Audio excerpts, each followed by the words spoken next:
All right, but welcome to this info session. And at the end, we'll have plenty of time for Q&As and discussion. So just to give you an overview of who we are to start before we get into climate resilience as a topic in our hub program. We are CREW, Communities Responding to Extreme Weather. My name is Colin Battis. I'm the coordinator for the Resilience Hubs program at CREW. We're a young grassroots organization started in 2018, and our mission is building equitable, inclusive neighborhood climate resilience through education, service, and planning. And we have a number of ways we do this. This Resilience Hubs program is one of our big pillars of our organization. We are a program with the Better Future Project. We are supported by them. We work with them, kind of incubated by them. And they're a organization, another grassroots organization, is working to build a wider movement to address the climate crisis and advance energy transition. We also work with 350 Mass. You may have heard of 350 because they have a number of chapters all around the U.S., but they're a great organization. The Massachusetts chapter is with BFP. They focus more on the activation side, the political side of climate change, of pushing for energy transition methods and reducing emissions. And CREW focuses more on resilience and the adaptation approach to the impact of climate change and extreme weather. We have a couple different initiatives that we focus on. We have the hubs, as I mentioned. Every fall, we have a climate prep week. Some of y'all I know are here because of that or have been involved in that before. And that's a big week of events where we have a lot of partners hosting their own events around the topic of preparedness for extreme weather and climate chaos, as well as a spring interfaith summit that happened at the start of this month, actually. And there's a recording of that up on our website if that's interesting. It's about bringing together interfaith groups, both online, so from all over the US, but physically in the Boston area as well. We also have a lot of educational events and direct service events that we put on ourselves. Like we have a current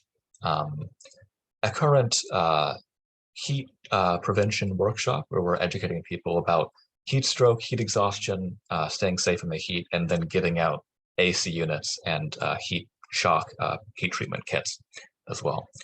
But yeah, just as a way to sort of get into the space of thinking about climate resilience and what you can be, what's a threat to you and where you are, because the answer is kind of different for everyone.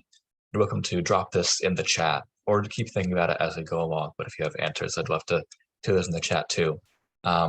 What kinds of extreme weather you've experienced or your community has experienced in the past 3 to 5 years, and then what you think your area is and your region is at risk for going into the future, what you're seeing intensify as time goes on.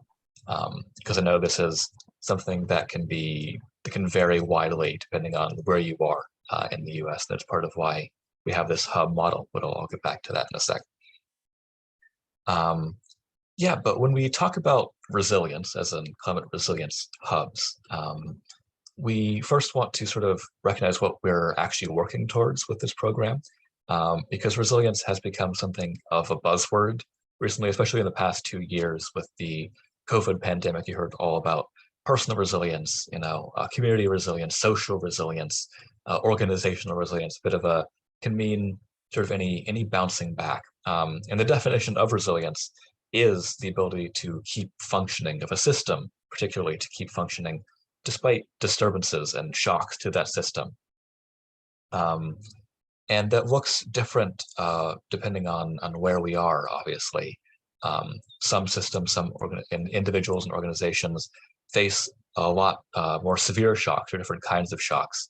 But when we talk about resilience here, climate resilience, we're talking about, as the systems that are being resilient, the communities that we're all part of, the communities that you're part of in your organizations that you're coming from, and the disturbances that we're expecting and have already been adapting to and want to be prepared to meet head on in the future are the different manifestations of climate change as extreme weather going forward. We're facing, greater climate change, unpredictable and extreme weather, flooding, increased precipitation, greater storms, heat waves, intensified winter storms, in some areas, wildfires and droughts. All these can be different things that different folks are adapting to where they are. It can also mean um, development projects, rezoning, gentrification for urban people, and all these can be tied up in social factors as well. And I'm seeing some answers in the chat as well: drought, wildfires, unbreathable air, sea level rise, and San Diego. Yeah, that makes sense. In Massachusetts, Massachusetts, that we're familiar with that here because we're based in Cambridge. Extreme heat and heat waves. We had some just this weekend, unprecedented. It's a 95-degree day. It's the earliest in the years ever reached that height in Massachusetts and Boston. So yeah, all those are very true. And all of these impacts are also felt unevenly, and they're felt more intensely where there's already existing greater vulnerabilities and there are fewer resources to support resilience. Obviously, climate change is serious, and extreme weather and just natural disasters are serious no matter where you are. But they can be more keenly felt and harder to get back on your feet from if you're in a community where there's more housing insecurity, where there is more social isolation, people living, alone, where there's lower levels of income, where there's more vulnerable populations, people who have health conditions, people who don't have the same access to resources, people who are just out working more, doing more physical labor, more elderly folks who are just more vulnerable to heat, for example. And with all of these, we need to be prepared for not just as individuals, but how these will affect the communities we're in as a system. So when we think about what makes communities resilient, there's a couple traits that are sort of we can identify in a resilient community, in a resilient system. And here we're drawing a lot from different thinkers about resilience, particularly for me, Adrienne Maree Brown and her writing about emergent strategy is really illustrative in thinking about how communities and groups of people can organize in a way that is adaptable to shocks. But when we talk about resilience, we think about being self-organizing, being diverse, having lots of different perspectives, different people bringing their experiences in, and listening to those perspectives and how they can inform where the vulnerabilities are.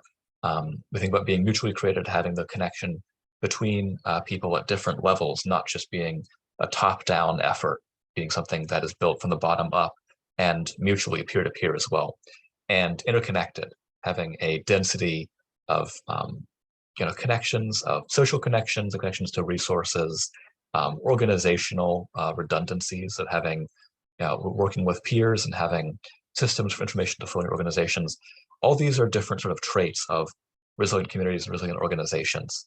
They can exist in individuals and families. They can exist in neighborhoods, and they can exist on a broad level when they think about working with nature-based solutions to adapting to climate change. But really, when we think about this, one thing that we always emphasize at Crew is that we really can't have climate resilience without the social resilience to sort of take care of each other and react to the extreme weather that we're facing.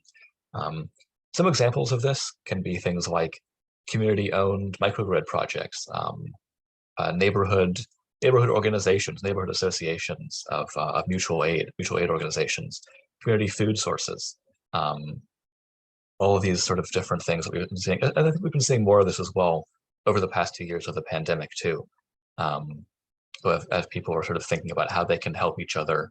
And even as we're now thankfully moving somewhat out of that, are able to be outdoors and together more safely, people are still thinking about some of those lessons are continuing to be applied as we go along. So how do we really get to a point where that resilience is equitable and where we can actually implement it?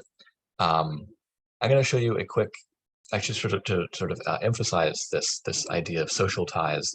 We have a quick video. This is an example that we cite a lot at Crew of social ties and social resilience as it's relevant to extreme weather.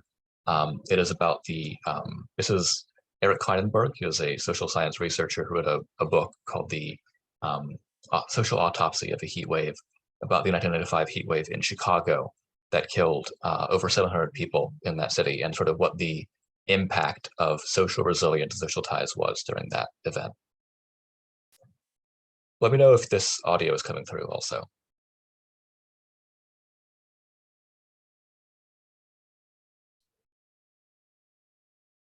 Audio is not coming through. Thank you. I can see if I can fix that really quick, and if it's not, I can also move on and give you the gist of it as well. It's usually in the share screen options. You have to also enable audio sharing.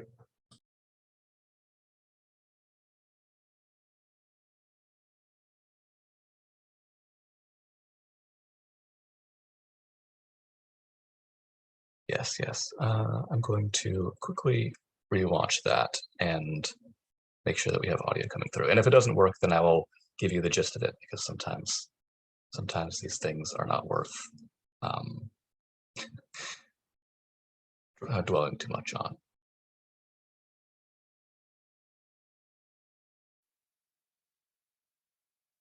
All right, I will play this again. And also, I know YouTube videos can be kind of choppy coming through.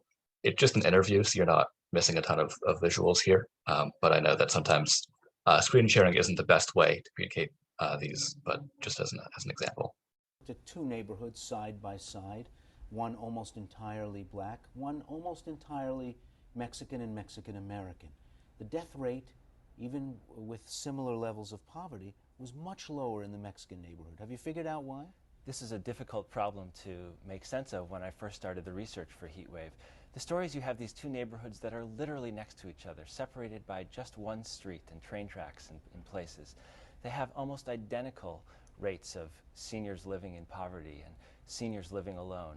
And they're characterized oftentimes as poor inner-city minority neighborhoods in the way that we conventionally talk about urban life. And yet, if you look closely, you found something stunning during the week. The North Lawndale neighborhood, which is primarily African American, had a death rate that was 10 times higher than the death rate in Little Village. That's something we wouldn't have expected. Now, some people at the time said this had something to do with family values and the extent to which Latinos cared about protecting their older residents or their vulnerable residents. But I spent a lot of time in North Lawndale and found the same kinds of values, the same kinds of concerns among residents there. The most striking difference between the neighborhood was actually not the value structure of the people who were there, but the physical ecology of the place. If you spent time in North Lawndale, you would see a community that's been devastated by a process of flight, first by the large-scale employers who had been there for decades, and then by the secondary businesses that had been there for a long time, banks and grocery stores, the commercial places that make street life animated and vital. And when they left, residents started to leave. Families began to break up because younger people went away to other regions or other cities to find jobs. And that left a neighborhood that once had over 100,000 people with fewer than 50,000 in 1995. And all of these conditions that would foster withdrawal, reclusion, particularly among older people who didn't have resources drawing them outside. But just across the street in Little Village, in a neighborhood that statistically looks very similar, you find a totally different kind of physical ecology. This is one of the few places in Chicago that actually gained population, and gained population massively in the period between 1960 and 1995. And so there's no abandonment there. It's impossible to find an empty lot. The concept doesn't make sense. Instead, you find an area where people are literally living on top of one another. The street life is just booming. There are sidewalk vendors, stores everywhere you look. And those conditions foster a certain kind of connectedness and intensity of social life. And what was most surprising to me, I have to say, is that those social ecological conditions protected not only Latinos, but also many of the white seniors who live in that neighborhood, who we would consider to be cultural isolates because they're cut off from the community that's come to dominate the area. Yeah, so that's just an example of sort of what we talk about when we say social resilience. We have someone joining as well. It's also an example of a environmental justice issue, how environmental justice can unfold a lot, because in neighborhoods that are prettier, that have more money to take care of them, have more green spaces, tend to have stronger social ties. And places where there are more industry or more blight, more abandonment, is also where people who are typically marginalized often have resided, and have less pleasant neighborhoods, less active street life, and as a result, less social ties, which can be literally life-saving, like in this case. But yeah, to move along and sort of tie this into what Crew does and Crew's work, the basis of the Hub program is that we want to be engaging organizations that are already part of their communities, people that are organizations that are already located in a neighborhood, and start building up those networks, building up the knowledge of who lives around where your library, your church, your organization is based, what the vulnerabilities and the resources are. What are the networks of people who are already doing resilience work or other kinds of organizing exist? Typically, when there's a lot of, especially in recent years, these past 2 years, a lot of new money being freed up for climate resilience planning and extreme weather planning. A lot of that is coming through, federal grants, top-down planning, which means a lot of resources being freed up, which is great. But it often means that it's coming from sort of the top-down planning approach that has less visibility of what exists already in the community. So people can be excluded or left behind, or resources just aren't being distributed proportionally or effectively. You're not using place-based knowledge into the solutions are not as relevant or as effective as they could be. A lot of the time, what we see is that there's, different municipalities, different towns have emergency planners, there's regional planners, but the plans they may have in different regions or different towns can be totally disconnected from each other. They may have no idea of what their neighboring towns and cities evacuation plans or flood plans even are, and they just may be sending each other to the same location or sending people to different places and splitting them up because they don't have that connection to people on the ground and aren't talking to their peers. So the basis of the Hub program is around engaging people at the ground level and building up that resilience there. So right now, climate resilience hubs are community organizations that help residents prepare for and respond to extreme weather events. Here are two of our early hubs, both one is in Boston, one's in Illinois, Evanston and St. Stephen's in Boston. This can look like a number of different things. Currently, we have 76 of these active climate resilience hubs and more that are currently being onboarded or that we're talking about how to bring them into the program. Over the past fall and early spring, we weren't accepting new applicants to the program, and now this late spring and summer, we're opening it again, thus this info session. So we're starting to bring folks into the program again. Yeah, but these are organizations, institutions that are in whatever way is locally appropriate, because this looks very different, and I'll get back into that in a second. Whatever this, it looks like the community are trying to prepare folks for extreme weather. And this began in 2019, so it's about a 3-year-old program, and I'm the latest coordinator for it. So right now, we have what it takes to become a resilience hub is a pretty light set of starting requirements or starting asks.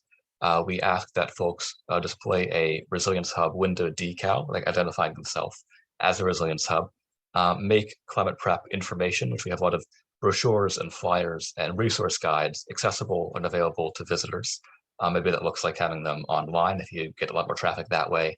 Maybe it looks like having a physical display in your library or building, which can often, maybe that's like a display of brochures and you have a sample emergency kit, sample emergency materials for people to look at and see what an appropriate home emergency kit would look like, as well as hosting at least one event each year related to climate preparedness and connecting. This isn't mandatory, but we just encourage folks to attend these bi-monthly, every other month hub meetings where we are typically talking about events people are doing, sharing ideas, sharing resources and programs from us at Crew, as well as workshopping other projects that we're doing, getting hubs feedback on our initiatives at Crew. We do have pretty sort of lighter requirements because we wanted to allow each community to determine what they needed, what level of capacity they had. There are other hub programs as well that we've been inspired by and worked with and talked to, had been in dialogue with, like the Urban Sustainability Directors Network, Resilience Hubs system. And those, I think, are doing great work, but they have a very intensive list of requirements, what it means to be a resilience hub. And we want to sort of fill a different niche of meeting people at their existing capacity and helping to build up their capacity, rather than asking folks to enter as a maximally prepared, an acting emergency shelter that's fully outfitted to deal with whatever stresses and extreme weather events are coming your way. And so beyond these, the possibilities really open up. And there's also a lot of different possibilities of what it looks like to be hosting an event a year and connecting at these meetings. Initially we had a 3-tiered level 1, level 2, level 3 set of requirements. Level 1 is what I just described to you, of having that one event a year, being at those bi-monthly meetings, having those materials in your building. That's what we would call being an education or engagement hub. We've moved away from having that 3-tiered approach because, as per the model of the hub system, we want to be flexible and help you do what you think is appropriate in your neighborhood or your community. So instead, we're working on creating different pathways to be a resilient organization. That can look like being a connective institution, helping identify what local vulnerabilities look like, and then connecting to local planners or resource institutions, peer organizations as well, and being sort of a connective organization that is helping bridge the gap between different people who have resources, who have knowledge, and develop those local plans. Maybe you want to be more directly resourced and are hosting community resources, or letting people know like where things are, having preparedness materials on site, having knowledge and the ability to direct people to childcare, mental health support, food, access to food and nourishment during an extreme weather event. Maybe you want to act and be directly involved in relief. Maybe you're prepared and have the staff capacity and resources to be acting as a warming or cooling shelter, maintaining off-the-grid electricity or charging through solar or a battery system, having independent connectivity through a satellite system. All of these are possible ways that being a resilience hub can look like, and we want to support you and provide resources, connections to resources, and advice or guidance about achieving any of these. Also,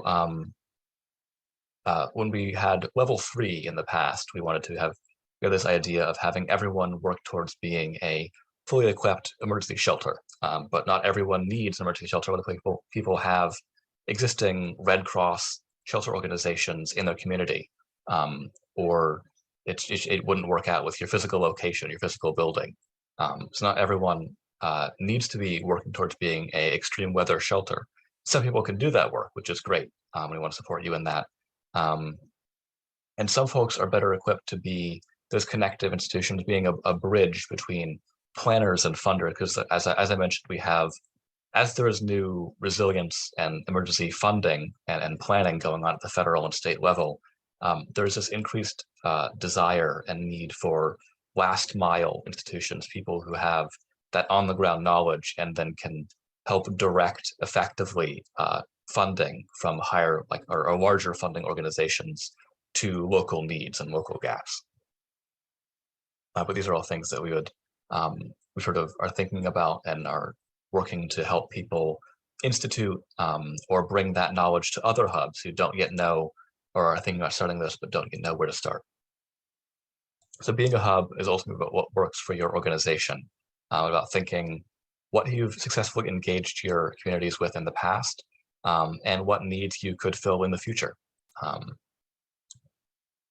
And also it bears thinking about on this sort of, not to bring the same point to bear too many times, but it bears thinking about like what those networks look like locally, who needs help during an emergency, maybe seniors, people with disabilities or mobility issues, people who don't have a stable place to sleep or stable housing, kids who just need, like, a lot of the time, like a need for childcare is really big during an emergency. What the best way to connect can be, what the best way to reach out to people in your neighborhood really is, whether that's physical outreach, door knocking, whether that's doing email or text or phone trees, or it's connecting to existing community leaders and nearby organizations.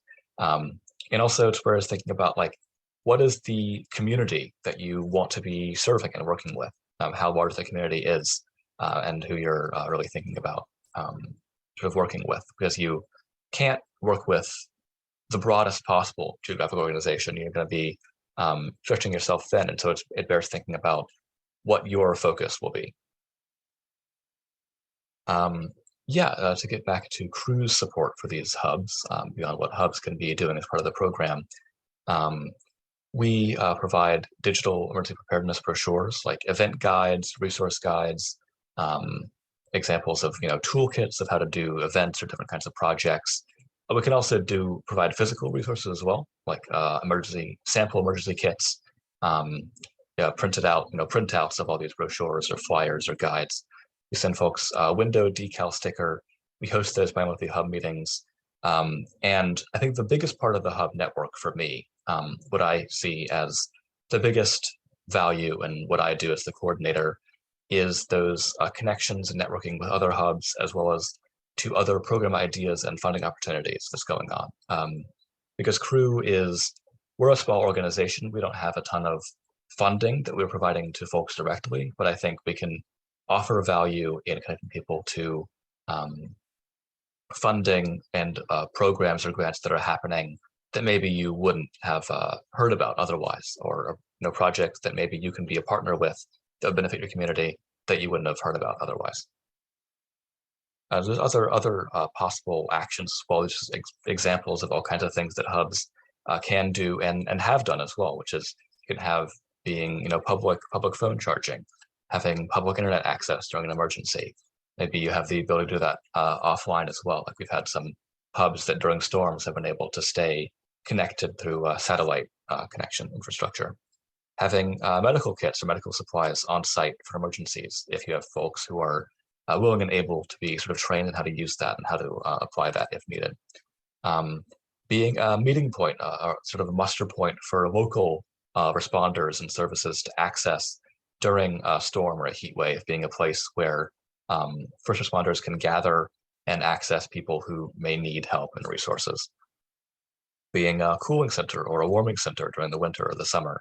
Having a battery system or solar system or a generator on site for power outages. Hosting other volunteer organizations to be sort of a place, like an organization or just a space where other community efforts are gathering and collaborating. Hosting a food drive, hosting a seed bank for native plants, having a human library event, sort of network amongst local climate activists or local people thinking about disaster response. Thinking about being a space for people to share their personal experience with extreme weather or with climate change and their climate grief. But when if you're thinking about any of this, interested in joining the Hub program, and I will get to the Q&A section and open up in a second, and then get to some of the questions in the chat too. The next steps if you're interested in joining the Hub program, you can fill out an application form, or just get in touch with me, and if we can talk about like the same stuff the application is meant to cover. And then you would sign a memorandum of understanding, or MOU, which is a non-binding agreement between the two of us about what we're committing to try and work on. The Hub is agreeing to work with Crew to keep informed about current situations, to think and evaluate about what you can be doing in a community, hosting one event a year, printing out and hosting brochures and materials about extreme weather preparedness, and staying in touch with Crew. So through either one or maybe there's multiple people on your staff or with your organization who are keeping in touch with us, and that's our point of contact basically.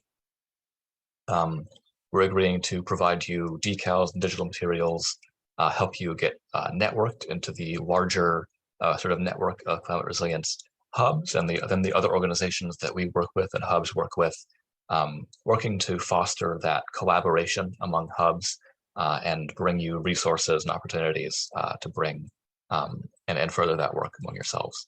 And then we just would like to commit to working to uphold our commitments to climate resilience and preparedness, and share those best practices, useful experiences, supporting people in our communities, and striving towards sort of that goal of being prepared and resilient together. So I've been talking for a while. I will keep this slide up because this is my contact information as the coordinator. If you have any questions about the Hub program, I'd like to stay in touch with me afterwards. But now I would like to open it up to questions, and I can talk and answer some of the questions. The first one that I see is from Gawad. Thank you. And also thank you for your sharing your thing you read about definitions of resilience and talking about different kinds of resilience. First you asked about window decal stickers and why they're important. I would say they're not like important beyond just being a symbol. Like we like to have a symbol of partnership, some way of indicating that we are working together.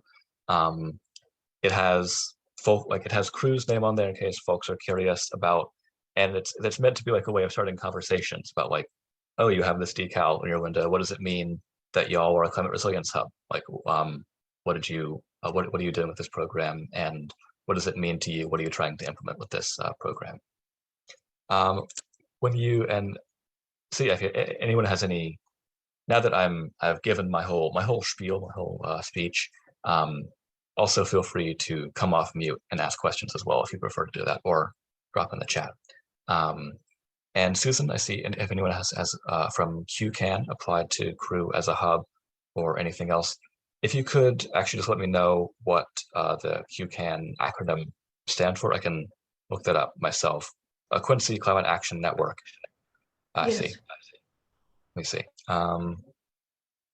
And I actually don't think we have a lot of activity in Quincy from QCAN. I know that there were some folks from Quincy.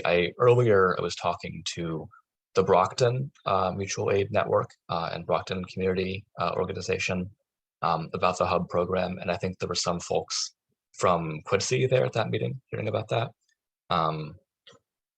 But I don't think we've had members of QCAN, unless there's organizations that I don't know are part of QCAN applying. People talked about it, and I don't think I connected, but I don't have any position in QCAN that would allow me to sign up the organization. I mean, ask about it at the next meeting, but a lot of people are taking a powder for the summer because of the postponement the DPU put on green municipal aggregation. They're all going off. I don't know, they didn't even celebrate Earth Day. I couldn't believe it. So I can't sign up. I'm the secretary at the moment, but I'm not on the board of directors. Sure, yeah. Yeah, thanks for reaching out. I don't know if QCAN has reached out to us. I'd be happy to follow up and talk more if you would like to bring that to the board of directors. I know that Vernon just as context for this little conversation for folks here. Vernon, many of you may have seen or heard Vernon in different spaces because he's very active in Crew's work. But he's the program manager at Crew, and he's doing a lot of organizing in the Boston area, particularly. Vernon may have spoken with the QCAN members. I'd have to follow up. I don't think I have the knowledge about what the conversations have been so far, so I have to follow up with you after that, but I would love to connect more after this. You want my email in the chat? Yeah, if you would like to drop your email in the chat, I would love to get that down as well. And you have my email here too, if you want to get that. Yeah, and okay, Gilad, I see you ask if I can share links and information about some of the best hubs I know of. I'll say I think I'm going to wait to send links until after this, just because I have one monitor and I don't want to be distracting from like answering y'all's questions while I hunt down links and examples of stuff, but I can definitely talk about some of the hubs that we've worked with that have been doing great work.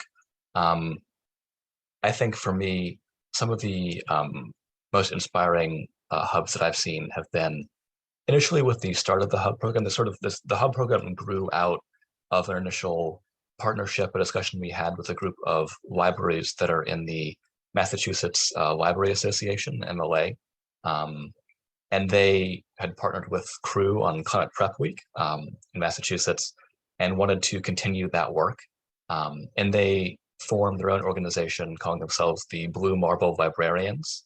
And then in dialogue with them, we talked about partnering with them, and they were sort of the core, they were the first hubs.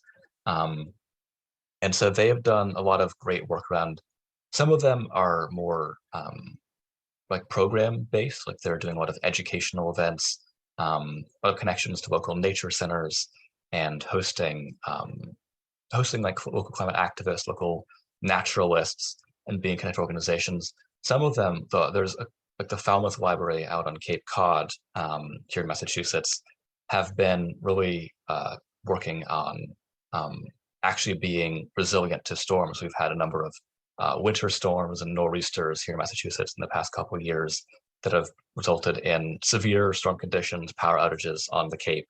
And some of our hubs, like the Falmouth Library, were acting as relief centers, keeping their doors open during those storm conditions, keeping the power on when the rest of the hub, rest of the Cape lost power, and keeping their connectivity open. They had that satellite infrastructure built up as well. I think that is really amazing work to see as well. And we also have in Boston too, some organizations like Church of the Covenant and St. Stephen's Episcopal that are being centers for heat workshop, heat events, letting people know about ways to stay safe in the heat, distributing AC units, distributing cooling kits and emergency kits to folks, and then getting the word out among the communities in areas of Boston like Roxbury and Mattapan around the dangers of heat waves and getting people physical resources in that way. It's really been great to see. And also doing some shelter work of getting people a place to stay off the streets during the worst heat conditions. Those are some examples. And I think because Crew is based in Boston, a lot of the people that we work with most directly tend to be folks in the New England area, because that's where we started out, and that's sort of where hubs have concentrated and then built out from there. And then we've extended beyond New England. We have folks working with in New York as well. We just actually, one of our newest hubs that just joined this month actually, with the Phoenicia Library. And we can't claim credit for this at all because they just joined. Like, this is all their amazing work, but they have been doing a lot because they're in sort of Phoenicia, they're in rural upstate New York, so they're not an urban setting, so they're less thinking about physical, like close proximity neighborhood organizing, but they are thinking about cultivating like actual useful survival skills, emergency preparedness skills among people. And so they've been hosting, through a viewpoint of emergency preparedness, having like wilderness skills, like upstate New York, like backcountry survival skills, and teaching that to people, and then using modern materials in the way of like, oh, here's how you can keep yourself warm during a power outage. Here's how you can, insulate a room and start a fire during a power outage. Or teaching things like canning food and stuff like that. Because I think that's an awesome example of bringing those skills and information to folks, and organizing in a setting where people are, dispersed and out in a more rural area, and teaching people those useful skills there. Yeah, if there's any other questions as well that folks would like to ask, happy to keep answering, or not just questions, but if you have any thoughts, anything, happy to open that up. Thomas Crane Library. Let me check that for you in a sec.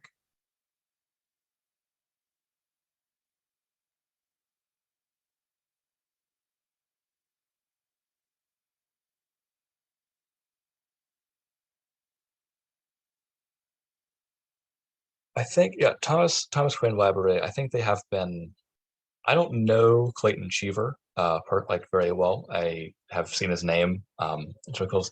I think in Quincy, in the Quincy area, we had some organizations there that were like the libraries.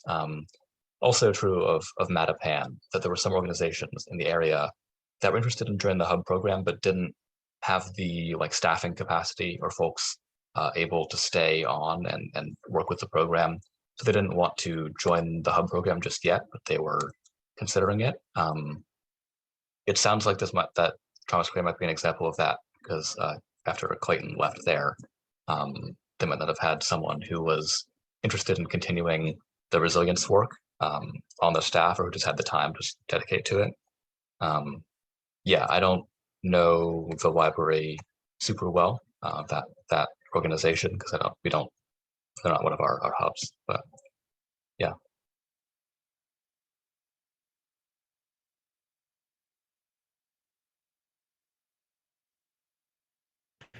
Thanks for answering the question. Sure, totally. And again, happy to follow up more and talk more about potentially bringing this to QCAN, the Quincy network, after this little meeting.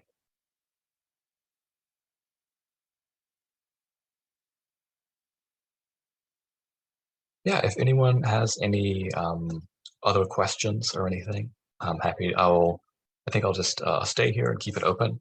But also, feel free to head out and leave as well if you don't have any questions that you'd like to ask. That's also totally fine.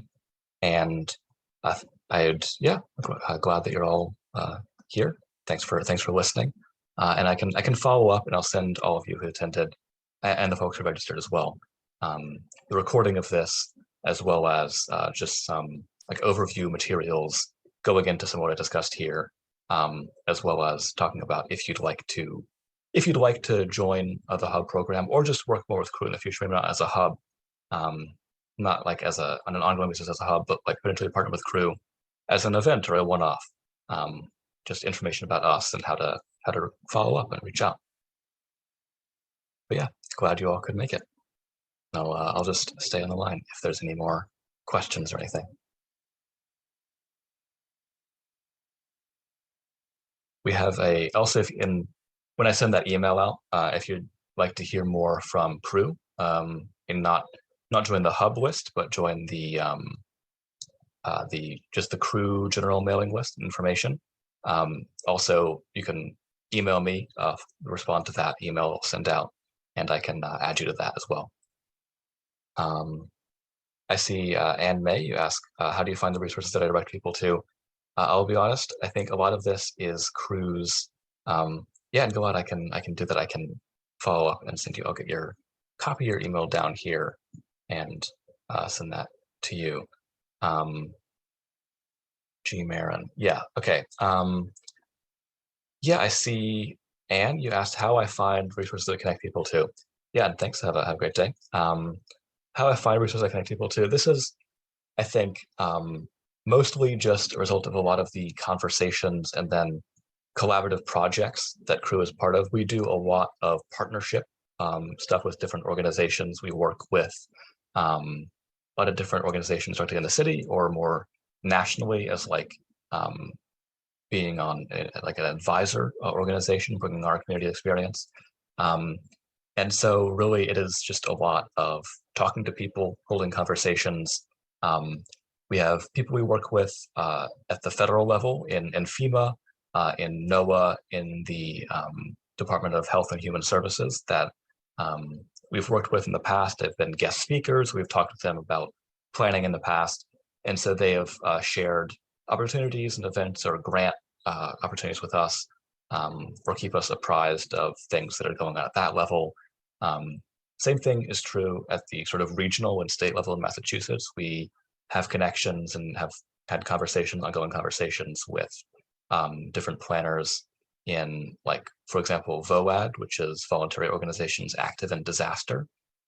They're a really big, I think every state in the US has their own VOAD, and then some regions or even cities like New York have their own VOAD, but they're basically a forum for all the organizations that are doing disaster response to coordinate and work together, like the Red Cross, Salvation Army, volunteer fire departments, all those responders and first responders, second responders, people who help with all sides of disaster response and preparedness.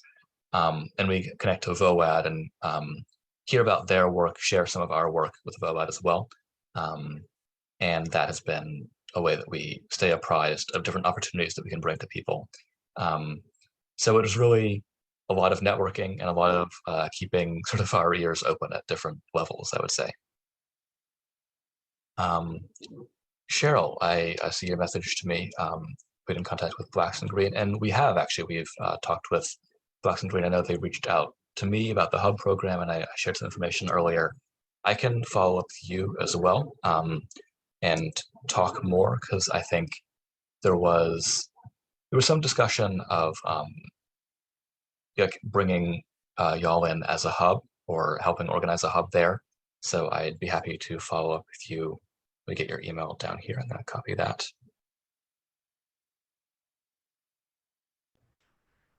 Yeah, I think. Are you going to email me? I mean, did you want me to wait online, or should I sign off and wait for you to email me the info? I was planning to email, follow up by email, Susan. I can, because I think. Now? Sorry? Would you mind if I sign off now? Yeah, absolutely. Feel free. Anyone who needs to head out, feel free to head out. Well, thank you. Yeah, thank you for attending. Thank you. Glad to talk more. Yeah, Anne, I see asking about VOAD. VOAD it stands for Voluntary Organizations Active in Disaster. It's that organization where people who are involved in different sides of disaster preparedness and response coordinate. They do a lot of crew ourselves, because we're a small organization focused on preparedness. We don't do a lot of direct response. We often connect to people after a disaster to help share opportunities, connect them to resources or people who are doing physical cleanup and physical relief work. We don't have, like, we're not specialized in actually like being on the front lines doing physical like emergency response. VOAD is for coordinating people who are, and also we are involved as an associate member. So there's full members for the people who are doing response work. They're people who have, the Red Cross, like they have the ability to be on the ground doing like rapid response and having that set up in advance. There's also associate members to VOAD who are all kinds of other organizations who are involved at the level of planning and preparedness or recovery as well, just folks who are in the space of emergency preparedness, emergency response. And the associate members aren't involved in like actually being sort of called up and coordinating and working after like a hurricane or a tornado. But they are there to share resources, to coordinate their efforts and planning, and do some of that connective work, and bring in that information. So VOAD is, I think, if you are curious about it, every state has one. A lot of regions have a region-specific VOAD too, and you can reach out to your local VOAD chapter. Because they do a lot of great work. And if you're interested in being involved in that side of resilience, they're like a great starting point.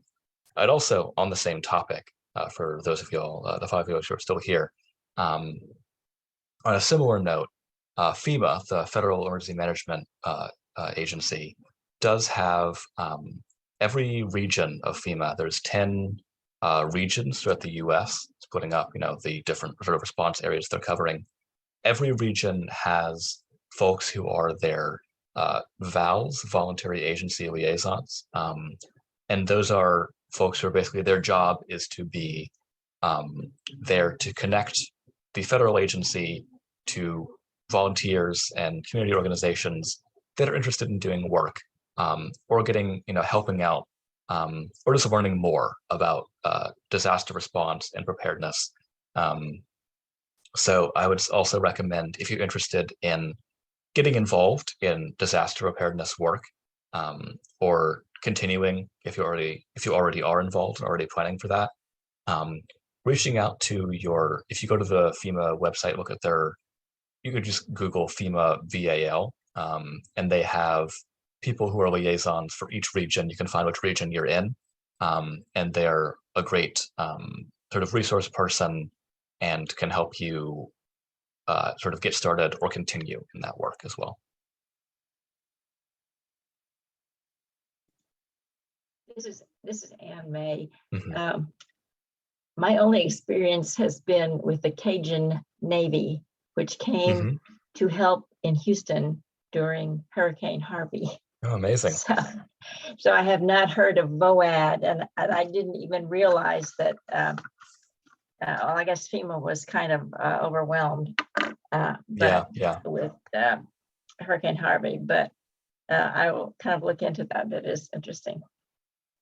Yeah, I think that story is a great sort of example of people doing it themselves after sort of the top-down planning was inadequate.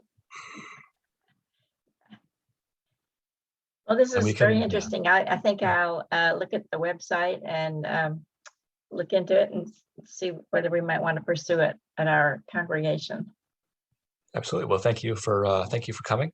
Okay. And yeah, I'll follow up and send you an email about it too. So great. Appreciate it. Thank you. Have a great day. Thank you.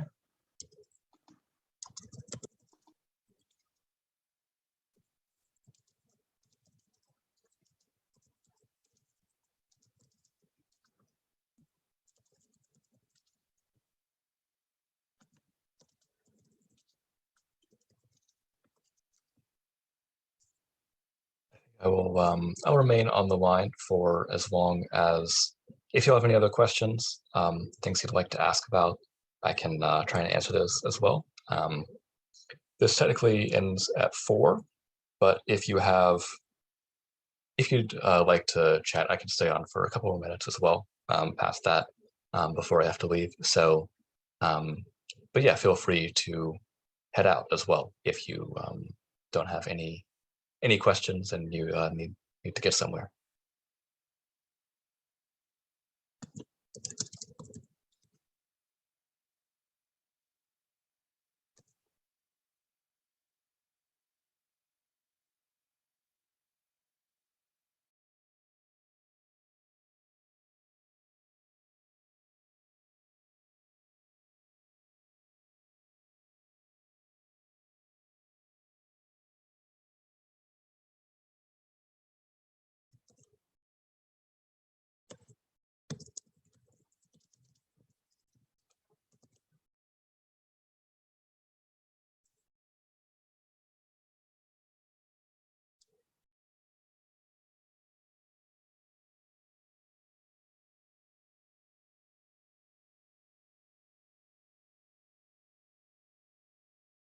Yeah, thanks for coming, Estelle. Glad you could make it. And I will look out. I'll send you that email, that follow-up information. So look out for that. And if you have any more thoughts about becoming a hub, feel free to reach out.